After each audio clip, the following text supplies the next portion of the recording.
Hello, I'm John Hudson, and this is a true story. Now, we've all heard that expression, what happens in Vegas? Well, it stays in Vegas. That took on a whole new meaning a couple of years ago when I went over there for a whip cracking competition. Things kind of started out on a sour note, though. I was halfway over on the flight and my stomach started doing one of these numbers. And I'm having that conversation with myself, well, you know the one. Am I sick? Well, of course you are. You just don't want to admit it. Things weren't all that great when I got to Vegas. It was raining and it was cold. And thanks to some real good directions from a rental car agent, I managed to get myself lost going to my motel.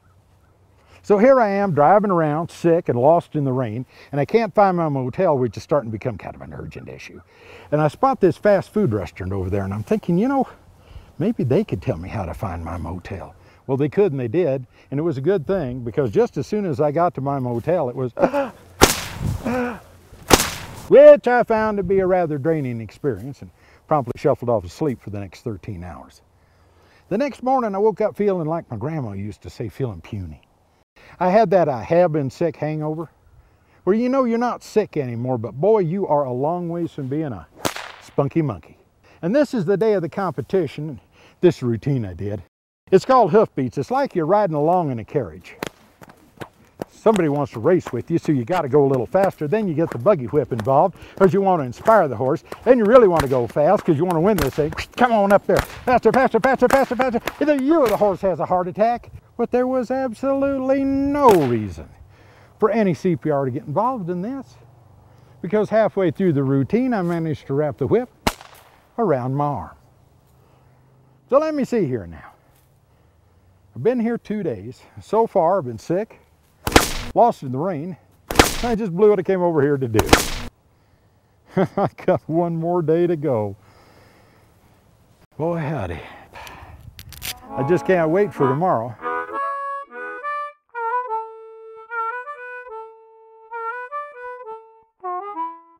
Well, the next day started with a broken fingernail, this one right here, but I didn't break it all the way off. Only broke half of it. You know that little stub sticking out on the bottom, that edge right there? That's just razor sharp. It's kind of like having a little fish hook sitting there on the end of your finger, just waiting to snag you.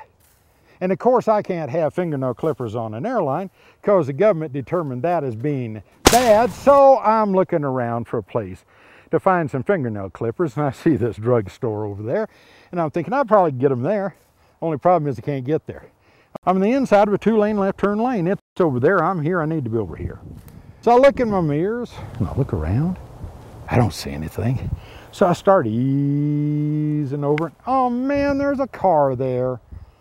Well, we end up over in the drugstore parking lot. This lady jumps out of a black Grand Prix and says, I got to call my husband. It's his car. I'm going to have to wake him up. He just got through working an overnight shift. He's a cop here in Las Vegas. Well, of course he is. How could he be anything other than? My, oh my. Well, let me see. How much money do I have on me? Because there will be a ticket and fine involved in this.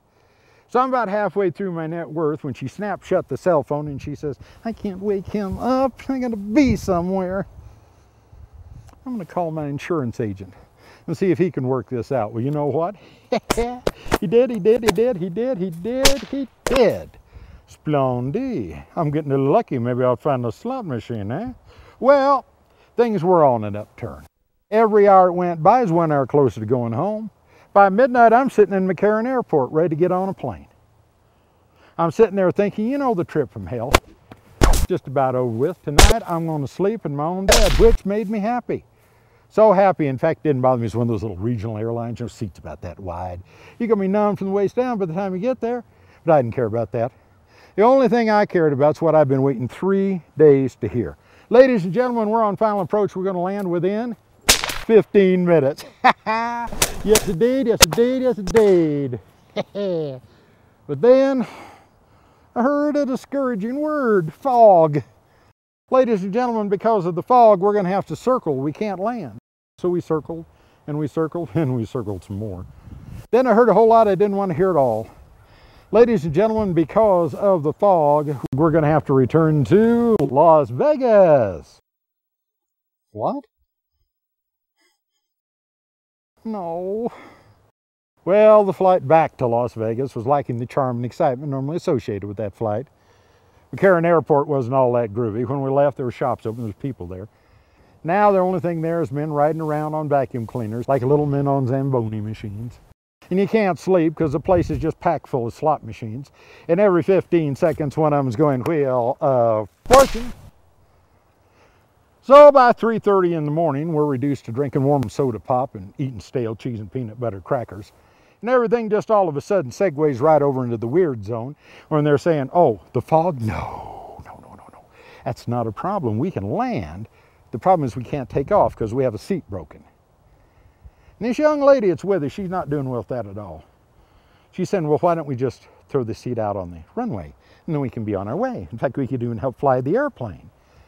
Now I'm figuring we need to derail that train of thought. So I had to explain to her, of course, in aeronautical terms, which she didn't understand, was that the seat bone is connected to the wing bone, and that's why we can't take off. Well, about sunrise, the seat bone and wing bone are reconnected. Now, sunrises can be spectacular. I mean, over the Grand Canyon, it'll take your breath away. But Las Vegas is such a night town. At night, it's beautiful, and it's sexy, glittery, naughty, and trashy. But watching the sun come up is like watching Dolly Parton slip off her wig. The flight back was mercifully uneventful except for a slightly hard landing, which didn't surprise me. By that time, I wouldn't have been surprised if Rod Serling was standing in the causeway, stripping Las Vegas in the background, saying, for your consideration, the trip that never ends. Because what happens in Vegas is forever in Vegas. There you go.